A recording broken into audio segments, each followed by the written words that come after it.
everyone.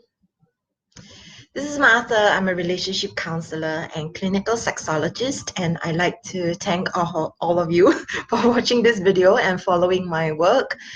I have been in practice for 10 years, and in these 10 years, I have had burnout twice and also had depression when I broke out with my ex. So it hasn't been a smooth journey. So I've been in practice for 10 years, as I just mentioned. And in these 10 years, I've published 4 books. I have launched about 6 online training programs, depending how you count, because some are in collaboration with other people. I have recorded a few hundred YouTube videos with the intent of helping more people. I have several Facebook groups that I manage and moderate to support people and to help my work. And this year there was this explosion of Facebook groups that I created. Many of them are supporting women, and by having smaller groups, it creates a safer space for people to express themselves without feeling sexualized or objectified or fear of people coming onto them. So creating safe groups for people has been a focus of mine this year.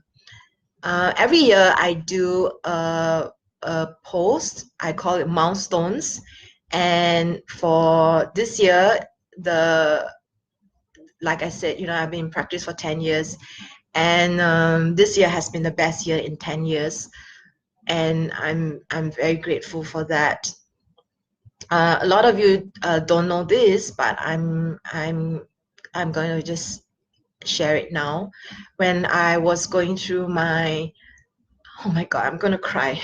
When I was studying to be a sexologist more than 10 years ago, my mom was diagnosed with breast cancer again for a second time. And at that time, the cancer had spread to her lungs and her bones. And it is because of my mom that I stayed in Singapore.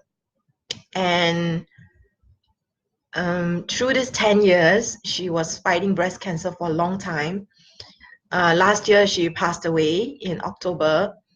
And this year has been the best year for me because I guess energetically and physically and emotionally, I wasn't supporting her anymore. And a lot of what was like stuck in my body, my heart, started to be released. So this year I traveled more than previous years. Last year I really limited my travels and my teachings. So this year I traveled twice and taught twice in KL, to Manila twice, to London, and also Manchester when I was in UK. So in UK, London and Manchester, and also in Melbourne. So compared to previous years, this year has been good in terms of travel, productivity, and ability to reach out to more people, and then more playfulness and creativity with the women's groups that I moderated or co-moderated. So yeah, because of what was happening with my mom, I stayed in Singapore, and especially last year limited my travels. So this year has been really good.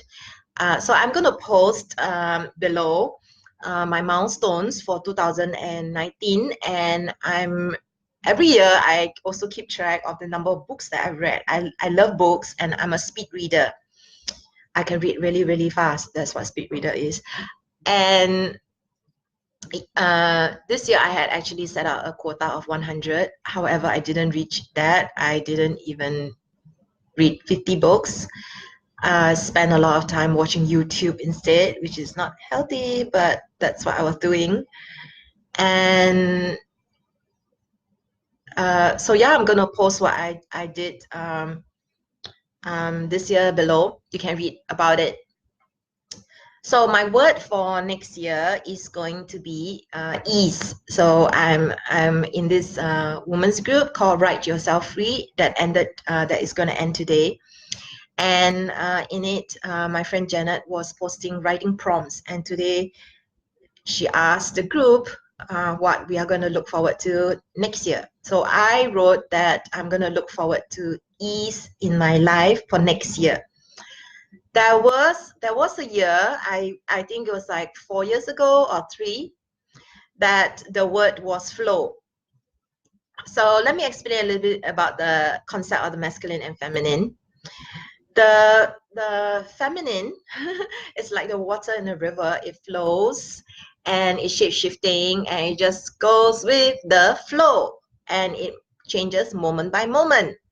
And then there is the masculine, and the analogy for the masculine is like a pillar or a pole, like a pole dancing pole. It's strong, it's solid, it's stoic, and it does not move.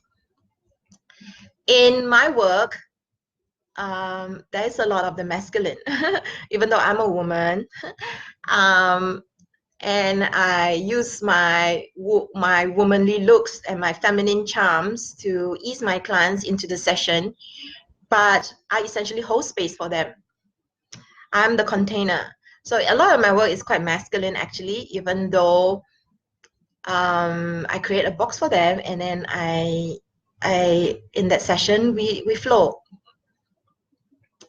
So what happens is a lot of there was a time 4 years ago I was focusing on harnessing my feminine energy, and when I was doing a lot of feminine practices, and guess what?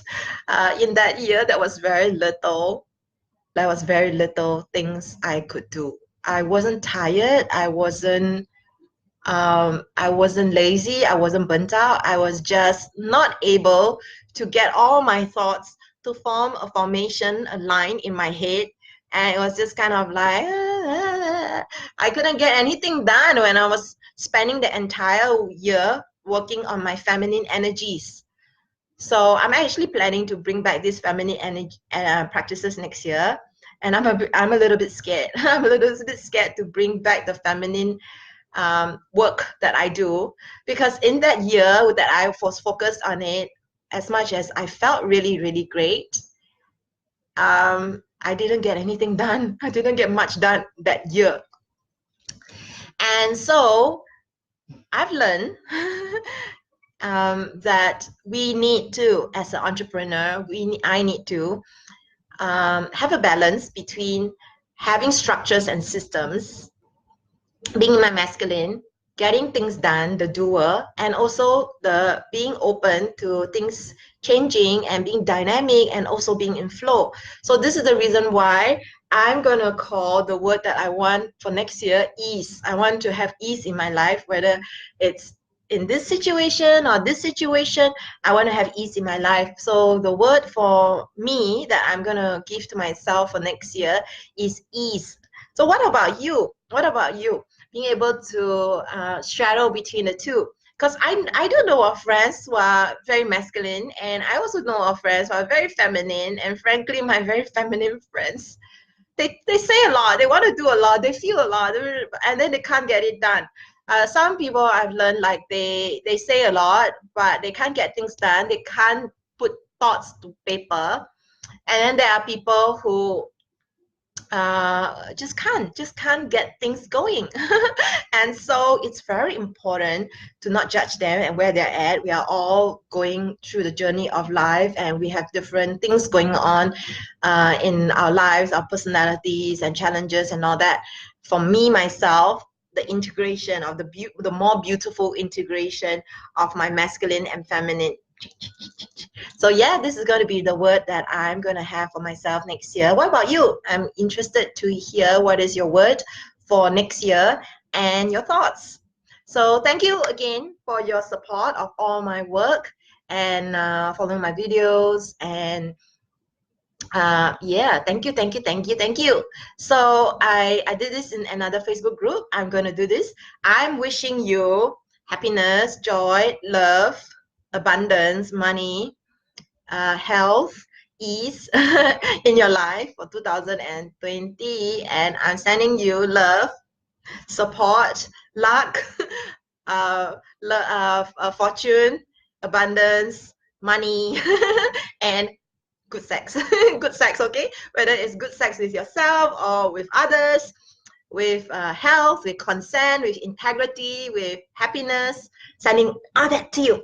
So this is Martha of Eros Coaching, and you can check out my work. That's eroscoaching.com.